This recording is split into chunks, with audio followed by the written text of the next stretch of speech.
Сәлеметсіздер ме оқушылар? Қазақстан тарихы пәні 8-ші сынып. Бөлім тақырыбы 20 ғасырдың басындағы Қазақстан. Сабақтың тақырыбы алаш қозғалысы және қазақтың ұлттық идеясы. Сабақтың мақсаты қоғамдық және саяси сананы оятудағы ұлттық мерзімді басылымдардың рөлін бағалау. Балалар, біз бұны бұрыннан білеміз. Алаш партиясының бағдарламасы 10 тармақтан тұрды және 1917 жылғы 21 қарашада Республикалық қазақ газетінің беттерінде жарияланды. Бүгін сабақта Алаш партиясының баспа органы қазақ газеті туралы толығырақ тоқталамыз. Қазақ 1913-1918 жылдар аралығында шыққан қоғамдық саяси және әдеби газет. Бірінші саны 1913 жылы 2 ақпанда жарық көрді. 1915 жылға дейін газет аптасына 1 рет, кейін аптасына 2 рет шығатын болды. Баспа Азамат серіктестігі. Газеттің 265 саны жарық көрді. Газет символ ретінде киіз үйдің бейнесін қазақ халқының нышандарының бірі ретінде қолданған. Бұл киіз үйдің түндігі батыстан ашылып, есікке қазақ деп жазылған. Қазақ зиялы қауым өкілдерінің пікірінше, бұл еуропалық ғылым мен өнердің қазақтар арасында таралуына деген ұмтылыс. Осылайша, қазақ газеті қазақ халқы үшін мәдениеттің терезесі, сонымен бірге бейтаныс адамдардың қамқоршысы болады. Қоғамдық және саяси сананы оятудағы ұлттық мерзімді басылымдардың рөлі газеттің ұйымдастырушысы және редакторы Ахмет Байтұрсынов, ал оның сенімді өкілі Міржақып Дулатов болды. Газетті ашу идеясы 1905 жылы пайда болды, бірақ оның ресми түрде шығару мүмкіндігі тек 1913 жылы пайда болды. Қазақ газеті тек білім беру мақсаттарын қойып қана қоймай, алаш ұлт-азаттық қозғалысын белсенді түрде насихаттайтын арнайы органға айналды.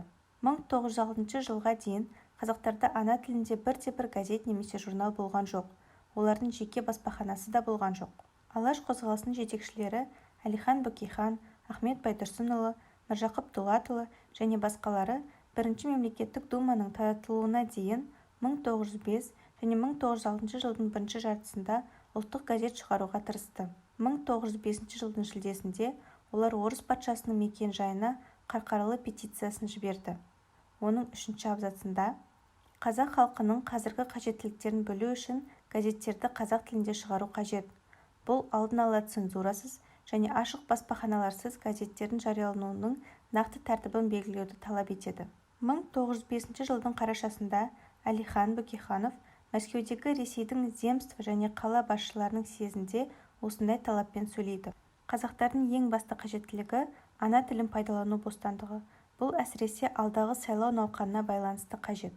1905 жылдың желтоқсан айының басында Семипалатинский вести газеті Санкт-Петербургтегі Новая жизнь газетіне сілтеме жасап, 17 қазаннан бастап Әлихан Бөкейхановтан кейін қазақ тілінде газет шығаратын болды және қазақ даласына кетті деп хабарлады. Қазақ газеті тек білім беру мақсаттарын қойып қана қоймай, алаш ұлт-азаттық қозғалысын белсенді түрде насихаттайтын арнайы органға айналды.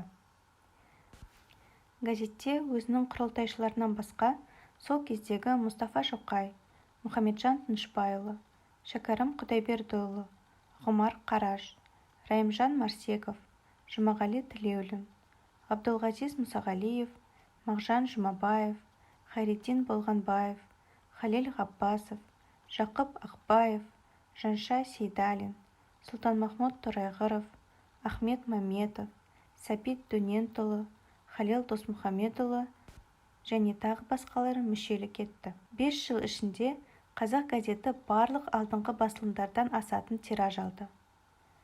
Қазақ, Түркістан уәлаятына, Дала уәлаятына, Айқап журналына, Серке мен Сарыарқаға қарағанда танымал болды. Басылымға сол кездегі өнер меценаттары қаржылай қолдау көрсетті.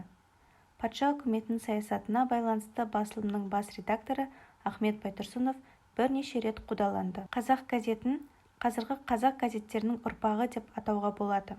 Большевиктер 1918 жылы билікке келгеннен кейін басылым көптеген жылдар бойы тарих қоймасында қалды. Белгілі жазушы, баспа ісінің көрнекті қайраткері Қоғабай Сәрсекеев 2006 жылы тағы да қазақ газетін шығарды. Оның мазмұнын жасауға және басылымды таратуға көп күш жұмсады. Сондықтан Қазақ газетінің тарихы екі кезеңге бөлінеді. 1913 мен 1918 жылдар аралығы мен 2006 жылдан бастап бүгінгі күнге дейін.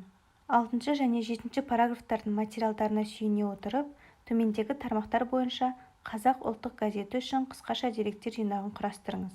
Келесі тапсырма – қиындық деңгейінің жоғарылау тапсырмалары. Қосымша ақпарат көздерін қолдана отырып, сұраққа жауап беріңіз. Қазақ газеті неліктен ұлттық және танымал болды? Мұны қалай түсіндіруге болады? Кем дегенде 3 дәлел келтіріңіз. Келесі орындалатын тапсырма – жабық тест сұрақтары. Сұрақтарды мұқият оқып, дұрыс вариантты таңдаңыздар. Өзін-өзі тексеру ретінде біз презентацияда ұсынылған рефлексия сұрақтарына жауап беруді ұсынамыз. Сабақтың тақырыбы бойынша қосымша ресурстарды қарау үшін презентацияда ұсынылған сілтемені орындау керек. Сабақ аяқталды, сау болыңыздар.